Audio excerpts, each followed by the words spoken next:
Oh, y'all are great. Yeah. All right, so we're kicking off this series, and or no, we're in the middle of it, and we started talking about soundtracks. And I'll tell you this: I always try to give you a heads up when we do content. I've been inspired by several books over the years, specifically about the way we think. And what I did is when we put these on YouTube, I meant to say this last week, but I put like a set of resources, like other books that you could look at. And there's a guy named John Acuff who has a book called Soundtracks, and I loved like 96% of it, but I loved the way that he framed it. And so it's a great book, and so I'll tell you, you can look at that at some point, but the content that we're talking about is a little bit different. And so I just listed a bunch of my resources so that you can see that. But I got to thinking about it. He said something in the book that got me thinking about the ways that we play these songs as loops. So the reason I said like the worst song is like you could say the Barney thing, and for the rest of the day, that will be looping in my head. You know what I mean? There's pieces of this where they just come out, and we said this last week, but some of these songs, like we said, like with Baby Shark, right? They just come up, and they just show up in your mind, and you're just sitting at work, and it's a random Tuesday at 3 o'clock in the afternoon, and, you know, you're just do, like you just do it. I said Rebecca Black's Friday. Do you guys remember Rebecca Black? Yeah. There's a piece of this where, like, every Friday now, we played it for our kids. Now I can't stop thinking about Rebecca Black's Friday, which was like 12 years ago, by the way, if you want to feel young. But anyway, there's like a weird thing about like those things that just show up as loops in your head. And what we said was like, if we're going to think about loops, that's kind of how our thoughts work, right? You have thoughts that show up like loops in your head. And we said this last week, but thoughts are a lot like seeds, right? So if you have a thought, it's kind of like a seed. It starts with a thought, it moves to an action. Ultimately, and this is what's hard to disrupt, our actions will move us into patterns of living and that sort of thing. And those patterns of living and interacting with people and interacting with the world actually shape your character. And character is a weird word to use. A lot of people use character and integrity the same way, but sorry, wow, that was cool. Was that cool? Sorry. That was awesome, yeah. So I would say that like what's interesting about that is characters are fascinating in that you're actually building the person that you are through the patterns of thought that you have. And oftentimes you think about it, and then oftentimes you don't. They're just like soundtracks that never end. And I said this last week. What's interesting is like when you're in somebody else's car, and we talked about this, and they have a song playing like Achy Breaky Heart that you don't ever want to listen to, there's something weird about changing that soundtrack. But if it's your car, you change whatever you want if you think about it long enough to do it. And if you pause long enough to go, I'm going to change that thought. And so what we said was this, that thought patterns for us throughout the series, we're going to talk about them as if they're soundtracks. And if they're soundtracks, what we want to do is figure out how to disrupt soundtracks that shouldn't be playing in our head, that cause us to have patterns of being and thinking that are hard for us to kind of move us in the ways that we don't want to be moved in. Now, the other thing I'll tell you is this, and then we're going to pick up from where we left off last week. As I said last week, I was like, the reason this is so important is the thing that's detrimental to so many people is unmanaged thoughts, right? So your unmanaged thoughts, and this is how we framed this last week, unmanaged thoughts can make you your biggest obstacle. And so these soundtracks that play over and over in your head, these things that are shaping you, these unmanaged thoughts actually have really big consequences and impact for your life, especially over time. And I said it this way, that your courage and your confidence and your charisma are shaped by the soundtracks or these patterns of thoughts that you allow to play in your mind. And we said this, the one action step last week was this. I want you to be an observer of your thoughts for 1 week, right? So for 1 week, I want you to be an observer of your thoughts. And I gave you a couple questions to think about. And I love this. I don't give you homework a lot, but I gave you homework last week, and I got so many texts last week of, hey, here's what I'm thinking, and here's how I'm processing those things. But here's the 3 questions to help you to be observer of your thoughts. And here's what we said. So what typical negative emotions do you feel, right? So just kind of outlining that on any given week, what typical negative emotions do you feel? What typical positive emotions do you feel on a weekly basis? So I generally feel these positive emotions. And then the question that we said was then what soundtracks consistently play in your head? So what are these loops that contribute to those emotions that are constantly going on? Now, with all that said, we're going to pick up from there. And I'll tell you, one of the chapters in soundtracks that I love from John Acuff is he has this idea or framework around having a jury in your head. Now, this is where we're going to spend the bulk of our time today. I told you to pay attention to your thoughts last week, but this week I think what we're going to take a step further in is recognizing that a lot of the soundtracks that you have aren't just connected to you, right? Often for many of us, there's some sort of they that's connected to our mind and our brain and our heart that is influencing the way that we think about people and think about the world, but ultimately think about ourselves. And so if we're going to define this, and I know you know this, but just to get us on the same page, a jury has the job, right, to listen to evidence and ultimately issue a verdict. And what we're going to talk about today is that many of us have a pocket jury that sits in our mind or sits in our head or sits near to us. And this pocket jury speaks very loud to you. Some of you, come on, you know this, you can hear your mother-in-law's voice in your head. You know what I'm talking about? You can hear that coach from the time that you were 11 years old in your head. Some of you are insecure about the ways that you lead or your influence, and somebody along the way said something that made you feel that. And it's almost like anytime you go to make a decision, there's a voice, and it's kind of like their voice. It's even their language that's speaking to you and making you feel oftentimes more insecure. And then the most powerful person in your little pocket jury, right, is you. Like you have a version of yourself. And it's not like the angel and devil version. Like it's so much worse than that. It's the version of you that is wildly aware of your own insufficiency, your own sin, your own problems, your own insecurities, all of these things. And that voice, along with all of the other people in this jury, kind of speaks specifically to you about who you are and what you should be. Now, this is why this matters so much, is those loops are constantly playing for many of us, right? Now, you don't acknowledge them all the time, but they're there, right? Some of you went on a first date with your spouse, and you know this. You walked into that first date, and every insecurity that you had and every insecurity that you felt was from a version of your pocket jury that was speaking to things that you felt were true about you. And honestly, they might have been true about the ways that you were living at that point. Some of you, you have a pocket jury that speaks to you when it comes to your family or being a parent or being a spouse or those kinds of things. And if you're really honest, here's what you know, is that the evidence that that jury has seen about you and your behaviors is true. And you know this. Like there's a piece of this. This is what's so devastating for many of us is those loops and those soundtracks often feel like they're true. And so I put in my notes, I said, I have the capacity to find the evidence for what I'm looking for. And so what we're going to spend our time doing today is going, hey, if we're going to evaluate that jury, number one, does everybody who's on it need to be on it, including the version of it that's on it with you?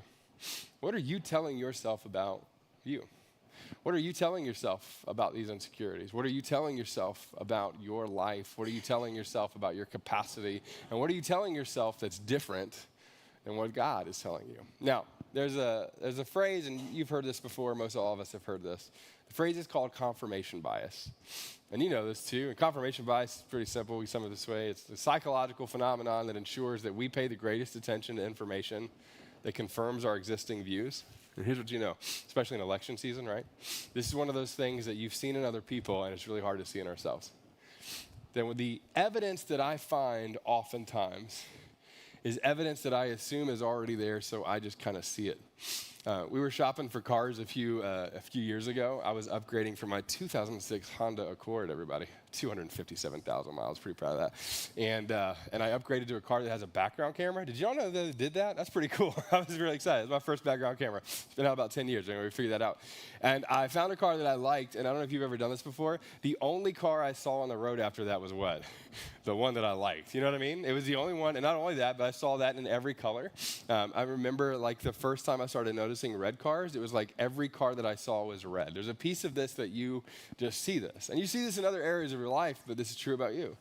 Some of you don't say this out loud, but you view yourself in terms of failure. There's some version of your story that's connected to a failure that you've experienced. And before you ever enter into a situation, one of the things that is a soundtrack in your head is around failure. And you look for the evidence that will tell you that you're right about yourself.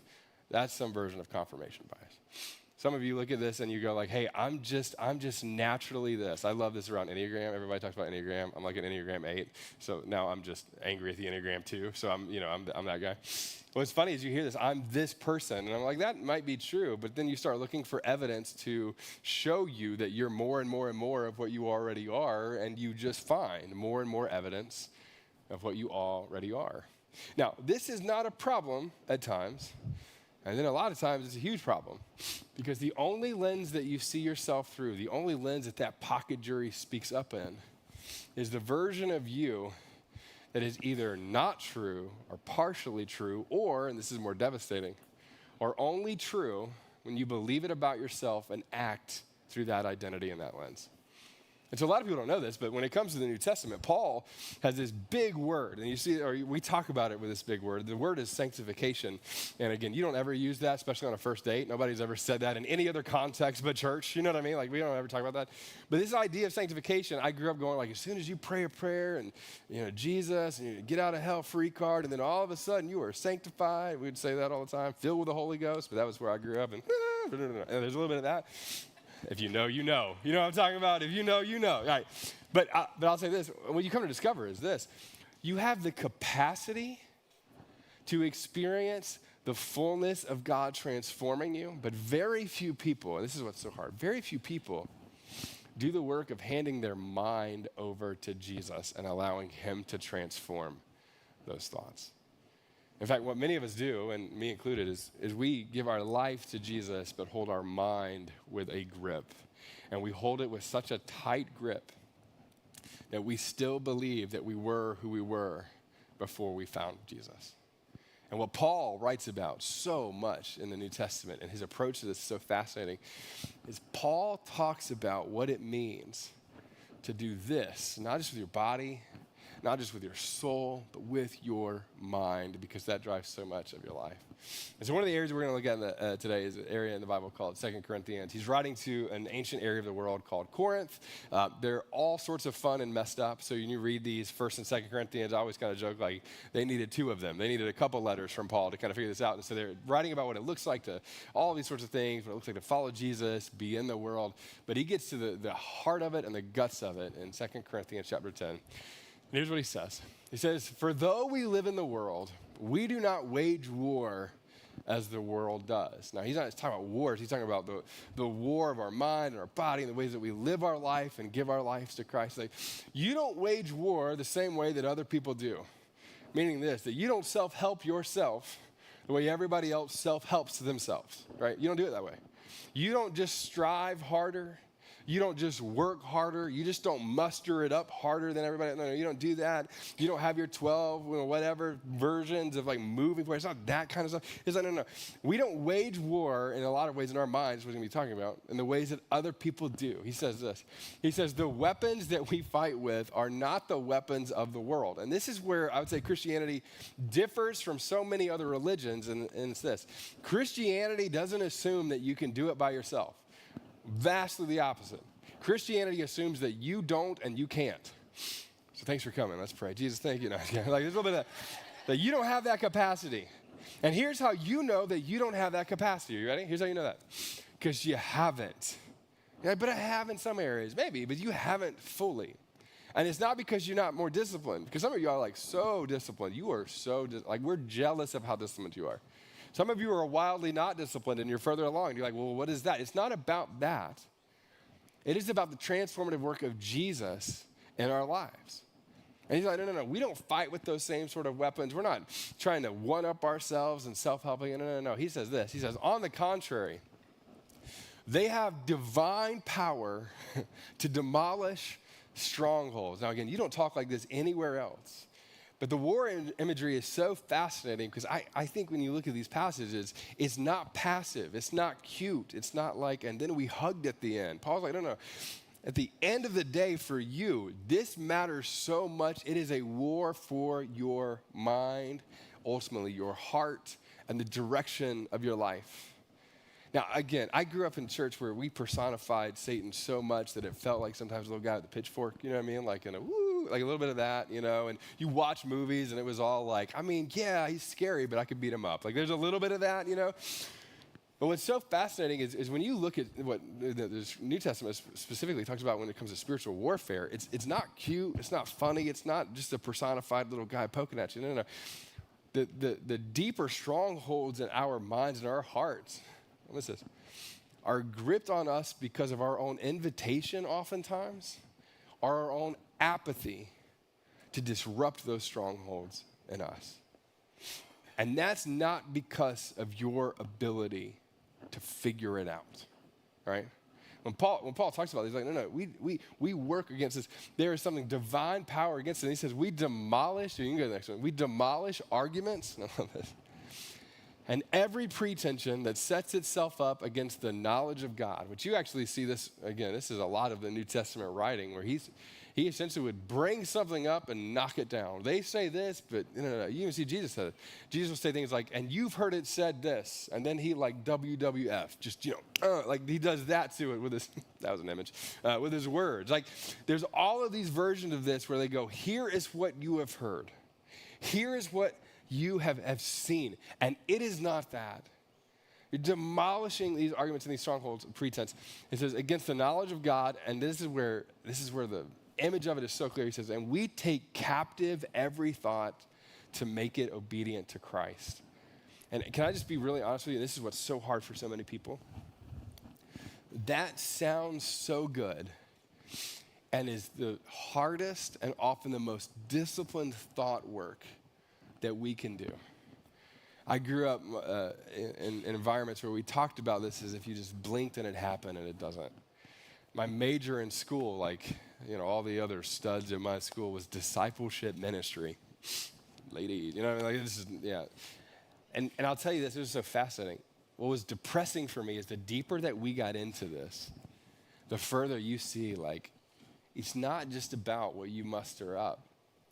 It's about you opening your hands and some practice and discipline and trusting Jesus with the things that hold your mind so much. And Paul's going like, thoughts come in, and the disciplined work of the followers of Jesus are to observe them, which we talked about last week, outside of it, and then take them captive and replace them and make them obedient to what is true in Christ. Now, can I say this? Let me say this real quick. Most of us don't feel this often. Most of us, and I just really honestly, most of you are pretty good people, and you've done pretty good things, and you live a pretty good life. And I say this almost every week to our church, but I would say this, and you probably could continue to do that. But there's a box or a group of thoughts or a soundtrack that's on repeat or an album for many of us that's on repeat that you have manufactured energy for to tame enough but never deal with. And that's not freedom. Right? What you can do, and a lot of people as you get older are good at projecting something that's simply not true of what's inside of you. Your thoughts can do this and you project something else, but this thing that's back here is killing your soul. Many of you go like, I'm happy, but there's the thing. There's the thing, and it's a constant thing. And it's this pocket jury that's giving these soundtracks over and over again that you've never dealt with. And what it's spitting out is not true of you. And what it's spitting out is causing you to move in directions that ultimately you were never designed to move in, and you were so much more than that because Jesus did something in you.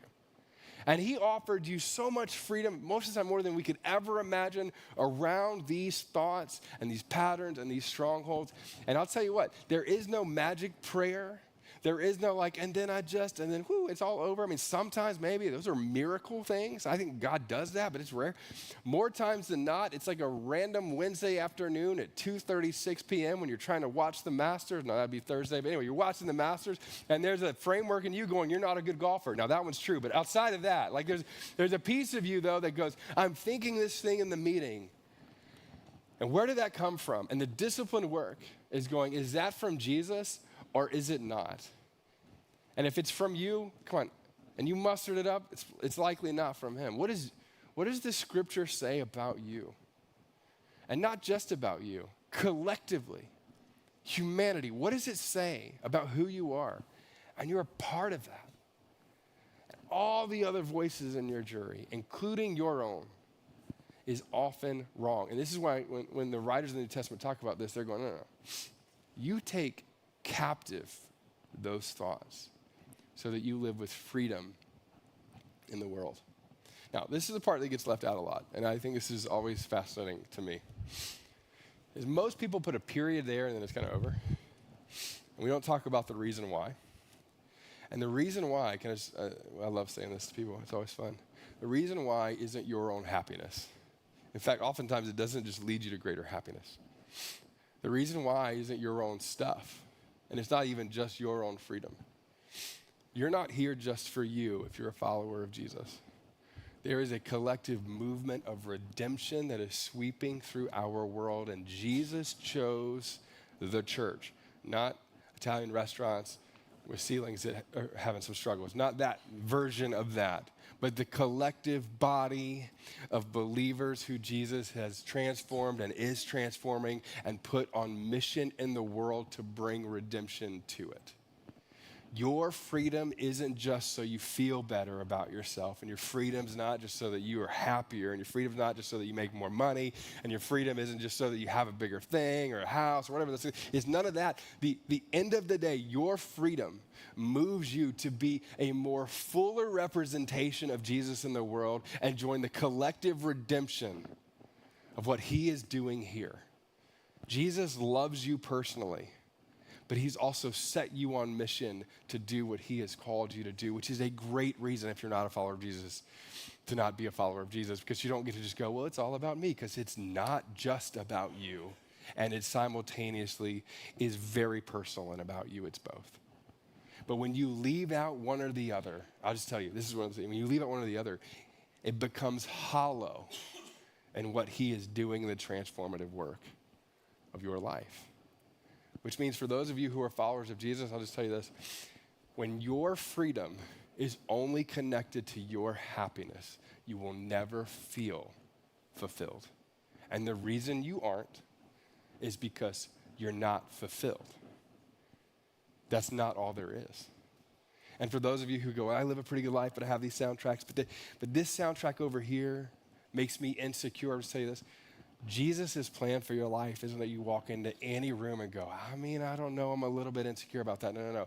And it's not confidence in your own ability. It's so much more than that. It's that he fixes that pattern of insecurity and he redeems it so that you rely on him to go look what he can do.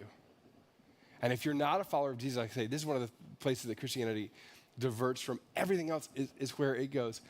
It's not just about you. It's about the collective work and the redemption of Jesus in the world. Now, I read this last week. We'll read it every week of the series because I both want to annoy you with it and I don't ever want you to forget it, so I'll just keep repeating it until you remember it, and that's this. Paul writes to this area of Rome, and he says this, which is the crux of your mind, and you hear it repeated all the time. It's this: you don't conform any longer to the pattern of this world, but you're transformed, and this is the discipline, by the consistent renewing of your mind. And let me just say this. I know I'm getting all passionate, mostly because I'm passionate about this, but I'll just say, the renewing of your mind is the steady, open-handed discipline to say, Jesus, my mind is yours. My thoughts are yours. Take them and redeem them and ignite me to be on mission for you. And come on, I'll just say this. When you do that, there are often times where you feel more uncomfortable and simultaneously more confident. That you feel the full weight of your sin and brokenness and the depth of his grace and love that overwhelms you. Some of you haven't felt the presence of Jesus in so long. And at the core of it, it's because you've given him everything except your mind.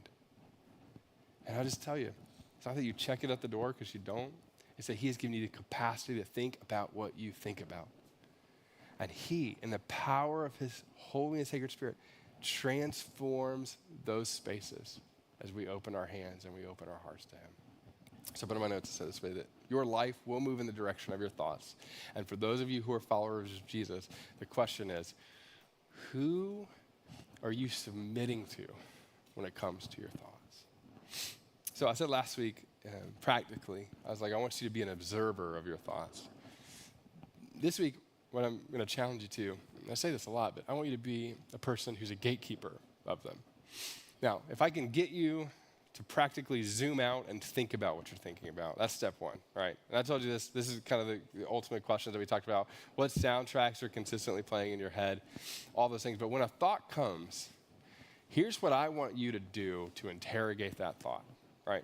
If you're actually going to be the jury of your own thoughts and whether or not they're true, right, and whether they're good, I want you to think about it within this framework of questions. And the first question is this: is what's in my mind right now true? Is it true? Is it true about you, and is it true about Jesus? Now, those are slightly different questions. Is it true about you, and is it true about Jesus? The other one is this: is it actually helpful? I don't know if anybody else does this. I jokingly said last week, I'm the king of having imaginary conversations that I win in conflict in my head all the time. I'm like a ninja, you know what I mean? I'm Mr. Miyagi in my head all the time with my words. I'm so good. And in person, I'm just like, I get a little bit of that sometimes. And you know what? This is such I'll do that, and then I also realize none of that's helpful. None of it's helpful. There are things that sometimes I'll say in my head that when I zoom out and I go, it's not true and it's just not helpful to me. It's not helpful to me in a framework where I am living on mission for the redemption of what Jesus is doing in the world. It's not helpful. I'll tell you the other one, and this one's hard for many of us, and it's hard for me. The other one is like, is this thought kind? Some of you, come on, you know this, you are so much more kind to people than you are to you in your head. That the version of God who speaks to you in your head is not that of a loving father. It's an angry judge or parent doing this. And I just tell you, that's not of him. Even if the thing is true, and even if the thing is helpful, if it's unkind, it's not from him. Your internal voice of what you say to yourself, come on, at least asking yourself, is this kind? And if not, reframe it in a way that it is. One of the most convicting things I heard, I think Henry was maybe 4 or 5. Emily found it and she sent it to me one day, and it bothered me for the whole day. She said this, she said, oftentimes as parents, you're developing the inner voice of your child by the ways that you speak to them. And I was like, oh, that sucks. You know what I mean? There's a little bit of that. And then on the second, the more I thought about it too, I was like, and also, the older that you get, that voice that's louder, that's you are continuing to feed that voice, whatever it is that you allow to move through your head and the tone that you talk to yourself. One of those life-giving things that some of you need to hear throughout the entire series is it's time for you to be kind and not passive. It's not passive. It's not passive. It's not about not hitting hard stuff or viewing your life that way. It's not that. But it is with kindness and grace in your life. And the last question, this is one that I think about a lot, is does this actually move me towards God's best? And this is one that's kind of like hard to answer and also true. Does this move me towards God's best for my life and God's best for the world? Now, when you look at all 4 of these, I'll tell you this, and this is the work. This last week I had you go, hey, I want you to be an observer of your thoughts and think about it and journal it. And so this week I'm going to have you do one more thing. So I'm going to ask you if you would. I had you do this last week. I'm going to love for you to pull out your phone real quick. So if you'll pull out your phone, I'm not going to ask you to text anybody, nothing like that, nothing for Nuvo, nothing like that. This is for you. It's 100% for you. If you're an Android user, I'd love for you to pull up whatever version of the Notes app that you have and go ahead and repent of having an Android. I'm just kidding. I'm totally kidding. Pull that out. And then if you're an iPhone user, I think it's the Notes app. You can pull that out too. Here's what I want you to do, right? I want you to think about these 4 questions, and I want you to go ahead and write these down, right? And the reason I'm having you do this is some of you are like, I'll go listen to that later and pick them up, and you and my mom might, but outside of that, it's really just my mom that watches these on YouTube, I'm sure. So I'd love for you to pull it up. I'll have you write these 4 questions down. And then here's what I want you to do. I want you this week, it's a discipline that you build. I want you this week, either when you wake up in the morning or before you go to bed, or maybe you have a lunch break or you have some time this week, I want you to take some time and think about like the last hour's worth of thoughts, right? To develop a rhythm, to go like, okay, here's what I was thinking then. Was it true? Was it helpful? Was it kind? And did it move me towards God's best? I mean, those are super simple questions. They are. They are simple. And when you get in the practice of doing this regularly, here's what I think most people discover, is that the internal pocket jury, as John Acuff would talk about, the internal voice that many of us have about our thoughts are not always what we think that it is. And you don't know that until you pause, like anything else, and evaluate that sort of thing. So, last thing I want you to do with your phone, I want you to pull out your calendar app, if you would. And I want you to go ahead and schedule that time to do it this week. This is your homework again this week. I told you I'm going to have homework for you each week. Not going to be a ton. I want you to schedule 15 minutes or 10 minutes, some version of this. And some of you are like, oh, I'll do that when I know more about my week. You know enough about your week right now. You know what I mean? Like you have your rhythms. Find that. You're like, oh, I'll just do this later tonight. No, I want you to know. I want you to find a time on your calendar. I'm doing the same thing. I'm doing this week with you too. I did it last week. Find a time, 15 minutes. And this is when I'm going to think about the thoughts that I just thought about for the last hour. I want you to pull that up. Now, I'm going to say one last thing, and then we're going to wrap this up. If you're here and you're not a Christian, generally I would say I have so many, like, here's your action steps if you're not a Christian too, right? Here's what I would tell you. This is what's hard if you're here and you're not a follower of Jesus, and this is why this message, I think, specifically applies to Jesus, is I think you can always get better. I do. I think you have capacity, and you will get better and those kinds of things. But the evaluation for people that are followers of Jesus and not followers of Jesus of your life is very different. And I talked about this briefly, and that's this. Followers of Jesus are giving their lives not just for themselves, but to be a part of the full redemption process of our world through the power of the Holy Spirit in it. And if you're here and you're not a follower of Jesus, you could totally ask yourself these questions. I think you could get better at the things that you do. There is a practical component to this, but the end goal for you is very different. And so here's what I would love to encourage you to do if you're here and not a follower of Jesus. The first parts of what we call the New Testament, Matthew, Mark, Luke, and John. We would say those are historical narratives of both Jesus' life and the early church, right? Now, it's a lot, so I don't think you're going to, maybe some of you are going to read that all this week. I don't know. But here's what I would love to invite you to do if you're not a follower of Jesus, is what I want you to do is your commitment, and I think your way of viewing this, again, whether you believe it all or not, to me is very relevant and also irrelevant for this exercise, and that's this. I want you to get a clear picture, your clear picture, of who Jesus is and what he taught. Because that's the way that followers of Jesus, even if they're massively flawed, that's what we are modeling our lives after.